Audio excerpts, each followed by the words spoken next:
صوبائی جمعیت اہل حدیث مشرقی یوپی کو دعوت دیتا ہوں کہ تشریف لائیں اور اپنے قیمتی خطاب سے ہمیں نوازیں۔ جناب مولانا محمد جرجیس سراجی صاحب حفظہ اللہ، آپ کا وقت ہے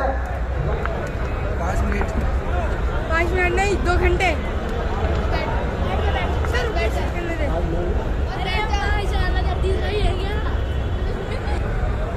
علیکم ورحمۃ اللہ وبرکاتہ۔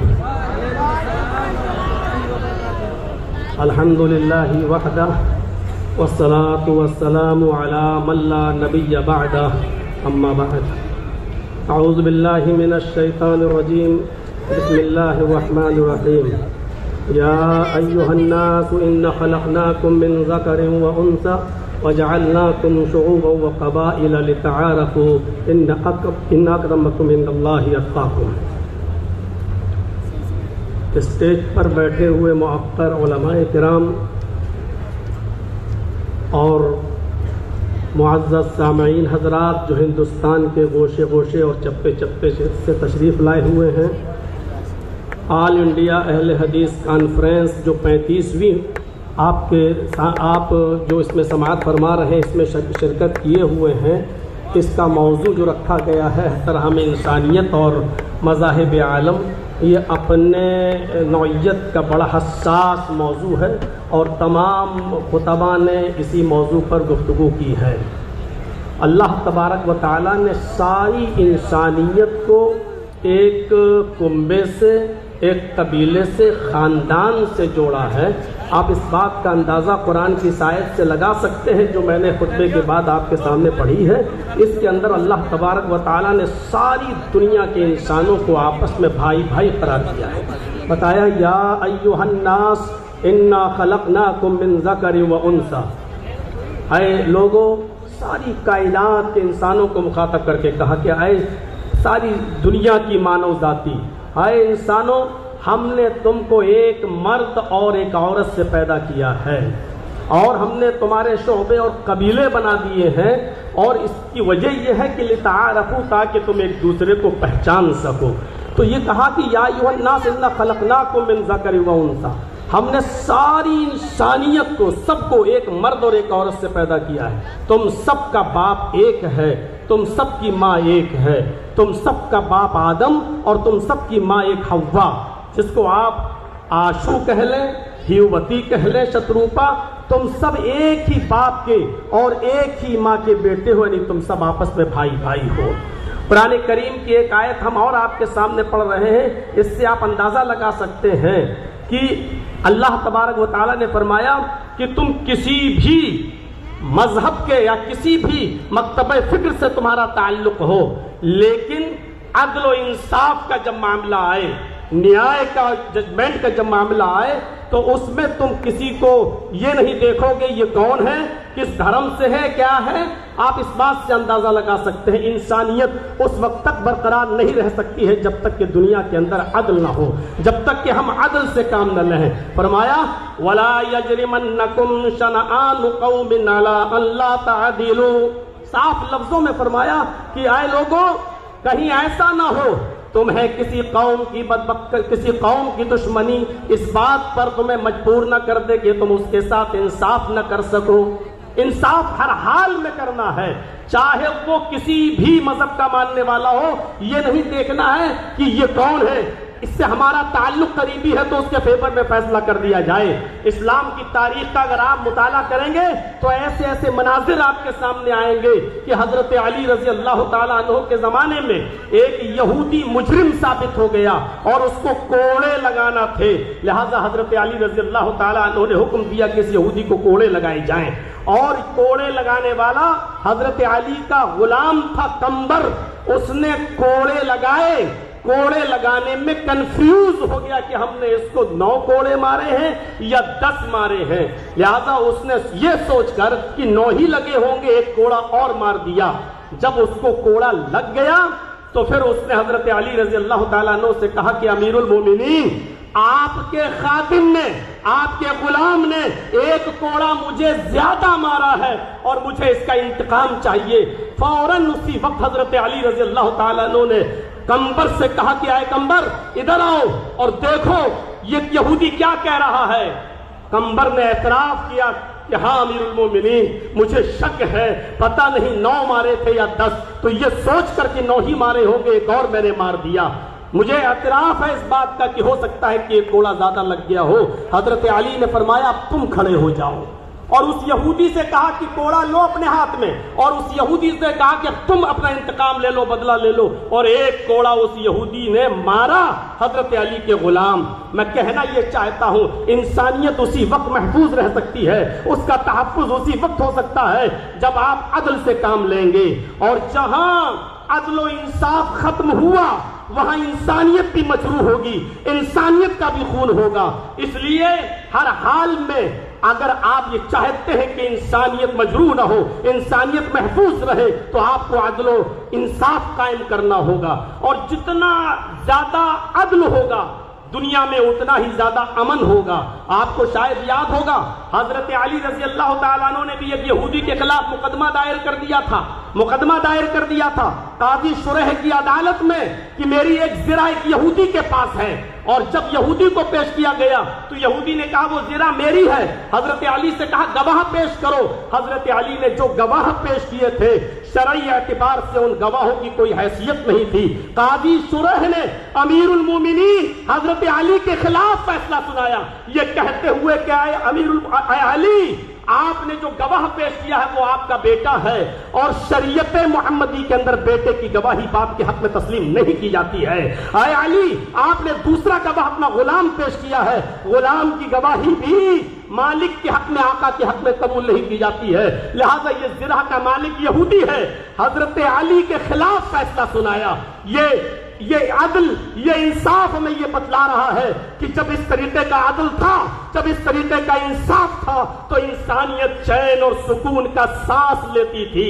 یقیناً آج عدل و انصاف ہمارے معاشرے سے ختم ہوتا چلا جا رہا ہے۔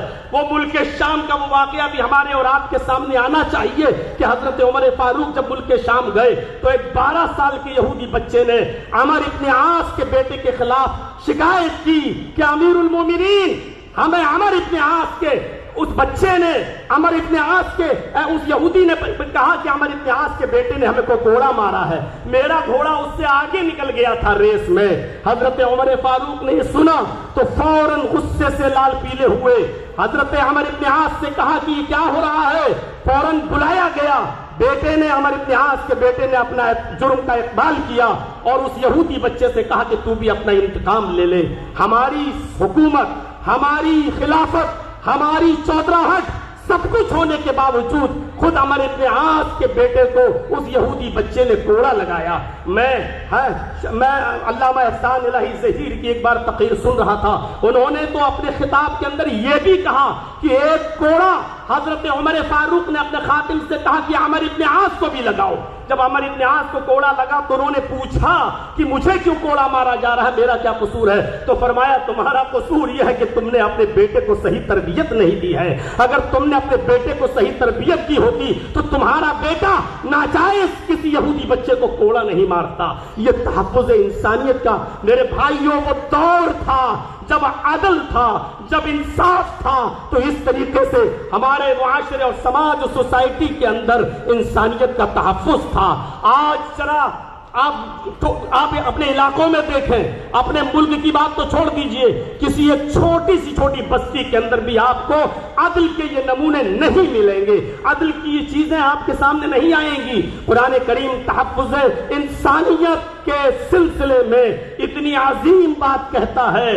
میں جانتا ہوں جن لوگوں نے دیگر ادیان کا مطالعہ کیا ہوگا ان کو اچھی طریقے سے معلوم ہوگا کہ اس طریقے کی کوئی بات دوسرے مذہب میں اس کا عشر عشیر بھی نہیں ملے گا، 10واں حصہ بھی نہیں ملے گا۔ من قتل نفسا بغیر نفس او فساد فکأنما قتل الناس جميعا، جس نے کسی ایک انسان کو قتل کر دیا، نفس واحد کا قتل کیا، ہندو مسلم کی قید نہیں، کسی ایک انسان کو اگر قتل کر دیا تو قرآن کہتا ہے، یہ ہمارے اسلام کے اصول اور ضابطوں میں شامل ہے، صاف طور پر اللہ تبارک و تعالیٰ نے فرمایا کہ اس قاتل کو یہ جان لینا چاہیے کہ وہ صرف نفس واحد کا قاتل نہیں ہے، وہ ایک انسان کا قاتل نہیں ہے۔ فَكَأَنَّمَا قَتَلَ النَّاسَ جَمِيعًا، وہ ساری انسانیت کا قاتل ہے۔ ذرا تصور کریں، اس سے اگر مسئلے نکالے تو بہت کچھ نکالے جا سکتے ہیں۔ ایک انسان کا قتل پوری دنیا کی انسانیت کا قتل، یعنی اگر آپ نے کسی ایک انسان کو اس کی ماں کی گالی دے دی تو آپ اس اکیلے کو گالی نہیں دے رہے ہیں، پوری ساری کائنات کی انسانیت کی ماں کو آپ گالی دے رہے ہیں۔ اگر آپ نے کسی ایک انسان کو ستایا تو ساری کائنات کے انسانوں کو آپ ستا رہے ہیں۔ یہ ہے اسلام کا تحفظ انسانیت کا نظام۔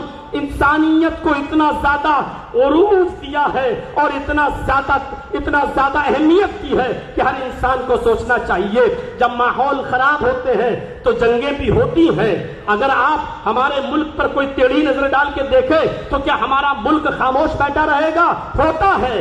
اسلامی دور میں بھی جنگیں ہوئی، لیکن تعجب کریں گے آپ، سوچئے اور سمجھنے کی کوشش کیجئے کہ اللہ کے نبی صلی اللہ علیہ وسلم کے زمانے میں بھی جنگیں ہوتی تھیں، لیکن آپ کو یہ معلوم ہونا چاہیے کہ ان جنگوں کے اندر بھی کتنی پابندی تھی کہ محمد رسول اللہ نے کہا اگر آپ کو لوگ مجبور ہی کر دیں اور لڑنے پر آپ آمادہ ہی ہو، اس کے علاوہ کوئی چارہ نہ ہو تو تم جنگ کرو، لیکن یاد رکھنا اس جنگ کے اندر بھی تمہارے لیے اصول ہے، اور اصول یہ ہے کہ تم کسی بوڑھے کے اوپر تلوار نہیں چلاؤ گے، تم کسی عورت کے اوپر تلوار نہیں چلاؤ گے، یہ تم کسی معصوم بچے کی گردن پر تلوار نہیں چلاؤ گے۔ یہ اصول اور یہ ضابطے بتائے ہیں۔ یہ نبی اکرم کا یہ فرمان پوری دنیا کی انسانیت کو سوچنا چاہیے کہ آج اسرائیل کس طریقے کی بمباری کر رہا ہے اور ناجائز طور پر فلسطین کے معصوم بچوں کو مار رہا ہے، قتل کر رہا ہے، عورتوں کو مار رہا ہے یا بیوہ کر رہا ہے۔ ساری دنیا کی انسانیت خاموش بیٹھی ہوئی ہے۔ وہ بچوں ہی کو ظلم و ستم کا نشانہ بنا رہا ہے، وہ وہاں کے لوگوں کو ناجائز طور پہ مار رہا ہے۔ میں کہنا یہ چاہتا ہوں کون غلط کون صحیح ایک الگ مسئلہ ہے، لیکن یہاں انسانیت مجروح ہو رہی ہے۔ محمد رسول اللہ صلی اللہ علیہ وسلم نے اس دور میں بھی یہی کہا تھا کہ کوئی بھی شخص جو ہے کسی بوڑھے کی گردن پہ تلوار نہ چلائے، کوئی بھی شخص کسی معصوم کی گردن پہ تلوار نہ چلائے، کوئی بھی شخص کسی عورت کو نہ مارے، کسی بوڑھے کو نہ مارے۔ یہ اصول اور یہ ضابطے متعین کیے تھے اسلام نے۔ میرے بھائیوں، نبی اکرم صلی اللہ علیہ وسلم کے زمانے میں بھی جنگیں ہوا کرتی تھیں، اور آپ غزوات و سرایا کی تعداد جوڑیں۔ علامہ ابن القیم الجوزی رحمۃ اللہ علیہ نے زاد المعاد میں لکھا ہے کہ نبی اکرم صلی اللہ علیہ وسلم کے زمانے میں آپ کے غزوات اور سرایا کی تعداد جوڑی جائے تو تقریباً 80 ہے۔ 54 تو وہ غزوات ہیں جس میں نبی اکرم شامل ہوئے، اور 26 کو جس میں آپ شریک نہیں ہو سکے۔ تو 80 غزوات و سرایا میں اگر دیکھا جائے تو جو لوگ مارے گئے ان کی تعداد تھی 1018۔ 80 جنگوں میں وہ بھی غیر مسلم اور مسلمان دونوں کو جوڑا جائے 1018، اگر 80 سے ڈیوائیڈ کر دو تو 13-14 بھی ایک جنگ میں نہیں پڑ رہے ہیں۔ تو یہ تھی تحفظ انسانیت کا میرے بھائیوں ایک معیار جو اسلام نے متعین کیا ہے۔ اللہ تبارک و تعالیٰ سے دعا ہے کہ بار الہ ہماری خطاؤں کو معاف فرما کر ہمیں انسانیت کے تحفظ کی بقا کے لیے ہمیں کوشش کرنے والا بنا دے۔ وما علینا الا البلاغ المبین، وآخر دعوانا ان الحمد للہ رب العالمین۔ السلام علیکم ورحمۃ اللہ وبرکاتہ۔ ماشاء اللہ، جزاکم اللہ خیر الجزا۔